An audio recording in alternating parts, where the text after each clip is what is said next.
1857। एक साल, एक तारीख जो आज भी भारतीय इतिहास में एक तरह से गूंजती है। लेकिन सवाल यह है कि यह था क्या?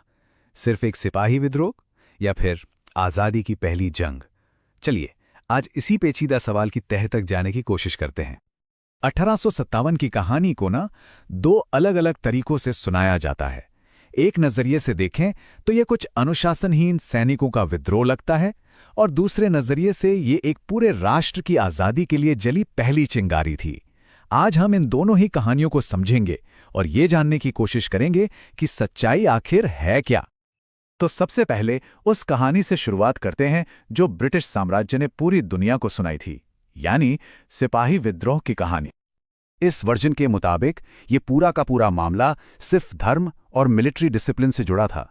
अंग्रेजों के लिए ये एक छोटी मोटी लोकल प्रॉब्लम थी, उनके राज के खिलाफ कोई बहुत बड़ी चुनौती नहीं। लेकिन क्या बात वाकई इतनी सीधी साधी थी? क्या पूरा का पूरा देश सिर्फ कुछ कारतूसों की वजह से भड़क उठा? सच कहूं तो असली कहानी को समझने के लिए हमें थोड़ा पीछे जाना होगा, लगभग 100 साल पीछे। ये जो टाइमलाइन है ये दिखाती है कि कैसे 100 सालों के अंदर ब्रिटिश कंट्रोल लगातार बढ़ता ही चला गया। प्लासी की लड़ाई से लेकर राज्यों को हड़पने की नीति तक उनका हर कदम उस असंतोष की आग को और भड़का रहा था। और ये गुस्सा सिर्फ सिपाहियों या बैरकों तक ही नहीं था, बिल्कुल नहीं। ये तो महलों से लेकर खेतों तक, समाज के हर एक कोने में एक आग की तरह सुलग रहा था। तो असल में भारत एक बारूद के ढेर पर बैठा हुआ था। सालों के अन्याय ने इसे तैयार किया था। अब जरूरत थी तो बस एक चिंगारी की, और वो चिंगारी आई एक नई राइफल के रूप में। चलिए देखते हैं कि कैसे टेक्नोलॉजी के एक छोटे से हिस्से ने एक पूरे साम्राज्य को हिलाकर रख दिया।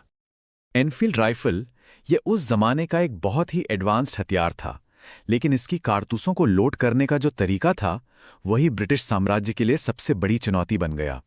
हुआ ये कि अफवाह फैली कि कारतूसों पर गाय और सूअर की चर्बी लगी हुई है, और ये अफवाह सच थी। ये हिंदू और मुस्लिम दोनों ही सैनिकों के लिए एक ऐसा अपमान था जिसे बर्दाश्त नहीं किया जा सकता था। ये उनके धर्म पर एक सीधा हमला था। मंगल पांडे के बलिदान ने उन्हें रातों रात हीरो बना दिया, और उनकी शहादत की कहानी ने पूरे उत्तर भारत की छावनियों में विद्रोह की आग को और तेजी से फैला दिया। जो कहानी एक सिपाही के विरोध से शुरू हुई थी, वो देखते ही देखते एक जन आंदोलन में बदल गई। एक ऐसी क्रांति जिसने पूरे देश को अपनी लपेट में ले लिया। मेरठ की छावनी से जो विद्रोह की लहर उठी वो बहुत जल्द पूरे देश में फैल गई। इससे ये बात तो बिल्कुल साफ हो गई थी कि ये कुछ गिने चुने नाराज सैनिकों का काम नहीं था। नहीं, ये एक बहुत गहरी और व्यापक नाराजगी का नतीजा था। रानी लक्ष्मीबाई से लेकर बहादुर शाह जफर तक इन अलग अलग नेताओं का इस लड़ाई में शामिल होना ही ये साबित करता है कि ये सिर्फ एक सिपाही विद्रोह नहीं था। ये तो अलग अलग ताकतों का एक गठबंधन था जो एक ही दुश्मन अंग्रेजों के खिलाफ एक साथ आकर खड़े हो गए थे। अच्छा, अंग्रेजों ने इस विद्रोह को बड़ी बेरहमी से कुचल तो दिया, लेकिन यहां बंदूकों की लड़ाई खत्म होने के बाद शब्दों की लड़ाई शुरू हुई। एक ऐसी लड़ाई जो आज तक चल रही है कि 1857 का असली मतलब क्या था। देखिए, एक ही घटना लेकिन कहानियां दो, और दोनों बिल्कुल अलग। अंग्रेजों ने इसे क्या कहा? सिपाही विद्रोह, मतलब एक मिलिट्री रिबेलियन बस।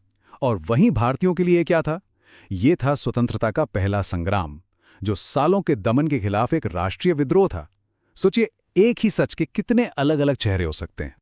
यहां तक कि इतिहासकार भी इस पर एकमत नहीं हो पाए। सर जॉन सिली जैसे लोगों ने इसे एक स्वार्थी विद्रोह कहा, तो वहीं बेंजामिन डिज़रेली जैसे ब्रिटिश राजनेताओं ने भी इसे राष्ट्रीय विद्रोह माना।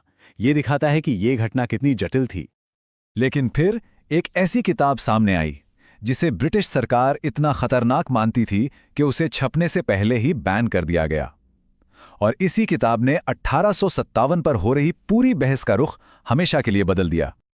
विनायक दामोदर सावरकर वो पहले व्यक्ति थे जिन्होंने पूरे सबूतों के साथ ये तर्क दिया कि 1857 कोई अचानक भड़का विद्रोह नहीं, बल्कि आज़ादी के लिए एक सोची समझी सुनियोजित जंग थी। इस किताब की कहानी तो अपने आप में एक विद्रोह की कहानी है।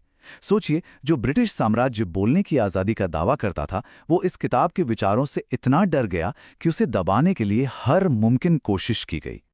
तो आखिर में सवाल यही बचता है, हम 1857 को कैसे याद करते हैं? एक दुखद नाकामी की तरह या एक लंबे और शानदार स्वतंत्रता संग्राम के पहले अध्याय की तरह? क्योंकि हम जो नाम चुनते हैं वो सिर्फ इतिहास नहीं बनाता, वो हमारे आज और हमारे आने वाले कल को भी एक आकार देता है।